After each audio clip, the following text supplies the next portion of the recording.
बड़े बड़े गजराजों से भरे हुए महेंद्र पर्वत के समतल प्रदेश में खड़े हुए हनुमान जी वहां जलाशय में स्थित हुए विशालकाय हाथी के समान जान पड़ते थे। सूर्य, इंद्र, पवन, ब्रह्मा आदि देवों को प्रणाम कर हनुमान जी ने समुद्र लंघन का दृढ़ निश्चय कर लिया और अपने शरीर को असीमित रूप से बढ़ा लिया। उस समय वे अग्नि के समान जान पड़ते थे। उन्होंने अपने साथी वानरों से कहा, हे मित्रों, जैसे श्री रामचंद्र जी का छोड़ा हुआ बाण वायुवेग से चलता है, वैसे ही तीव्र गति से मैं लंका में जाऊंगा और वहां पहुंचकर सीता जी की खोज करूंगा। यदि वहां भी उनका पता न चला तो रावण को बांधकर रामचंद्र जी के चरणों में लाकर पटक दूंगा। आप विश्वास रखें कि मैं सर्वथा कृतकृत्य होकर ही सीता के साथ लौटूंगा, अन्यथा रावण सहित लंकापुर को ही उखाड़ कर लाऊंगा। इतना कहकर हनुमान आकाश में उछले और अत्यंत तीव्र गति से लंका की ओर चले।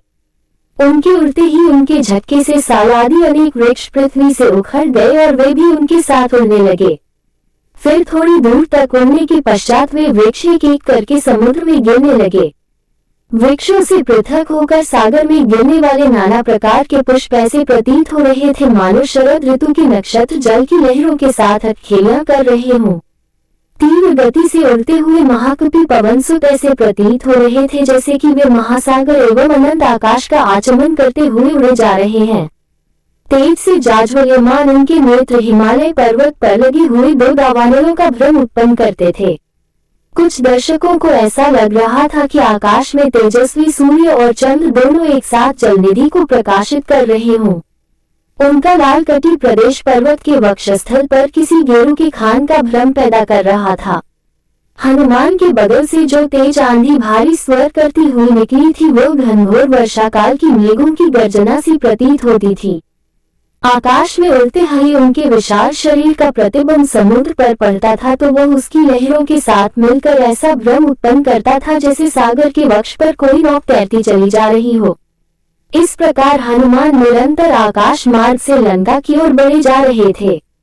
हनुमान के अद्भुत बल और पराक्रम की परीक्षा करने के लिए देवता, गंधर्व, सिद्ध और महर्षियों ने नागमाता सुरसा के पास जाकर कहा, हे नागमाता, तुम जाकर वायुपुत्र हनुमान की यात्रा में विघ्न डालकर उनकी परीक्षा लो कि वे लंका में जाकर रामचंद्र का कार्य सफलतापूर्वक कर पाएंगे या नहीं।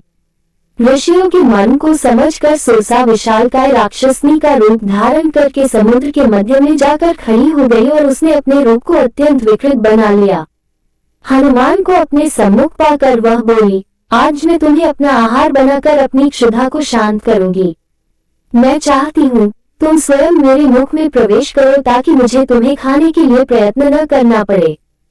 सुरसा के शब्दों को सुनकर हनुमान बोले, तुम्हारी इच्छा पूरी करने में मुझे कोई आपत्ति नहीं है, किंतु इस समय मैं अयोध्या के राजकुमार रामचंद्र जी के कार्य से जा रहा हूँ। उनकी पत्नी को रावण चुरा कर लंका ले गया है। मैं उनकी खोज करने के लिए जा रहा हूँ। तुम भी राम के राज्य में रहती हो, इसलिए इस कार्य में मेरी सहायता करना तुम्हारा कर्तव्य है। लंका से मैं जब अपना कार्य सिद्ध करके लौटूंगा तब अवश्य तुम्हारे मुख में प्रवेश करूंगा। यह मैं तुम्हें वचन देता हूँ। हनुमान की प्रतिज्ञा पर ध्यान न देते हुए सुरसा बोली, जब तक तुम मेरे मुख में प्रवेश न करोगे मैं तुम्हारे मार्ग से नहीं हटूंगी। ये सुनकर हनुमान बोले, अच्छा तुम अपने मुख को अधिक से अधिक खोलकर मुझे निगल लो, मैं तुम्हारे मुख में प्रवेश करने को तैयार हूँ। ये कहकर महाबली हनुमान ने योग शक्ति से अपने शरीर का आकार बढ़ाकर 40 कोस का कर लिया। सुरसा भी अपूर्व शक्तियों से संपन्न थी।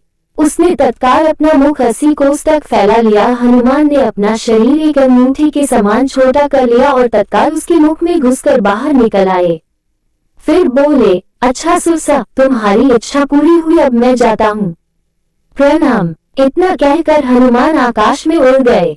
पवनसुत थोड़ी ही दूर गए थे कि सिंहिका नामक राक्षसनी की उन पर दृष्टि पड़ी। वह हनुमान को खाने के लिए लालयित हो उठी। वह छाया ग्रहण विद्या में पारंगत थी। जिस किसी प्राणी की छाया पकड़ लेती थी वह उसके बंधन में बंधा चला आता था। जब उसने हनुमान की छाया को पकड़ लिया तो हनुमान की गति अवरुद्ध हो गई। उन्होंने आश्चर्य से सिंहिका की ओर देखा। वे समझ गए सुग्रीव ने जिस अद्भुत छायाग्राही प्राणी की बात कही थे संभवतः ही वही है। ये सोचकर उन्होंने योग बल से अपने शरीर का विस्तार मेघ के समान अत्यंत विशाल कर लिया। सिंहिका ने भी अपना मुख तत्काल आकाश से पाताल तक फैला लिया और गरजती हुई उनकी ओर दौड़ी।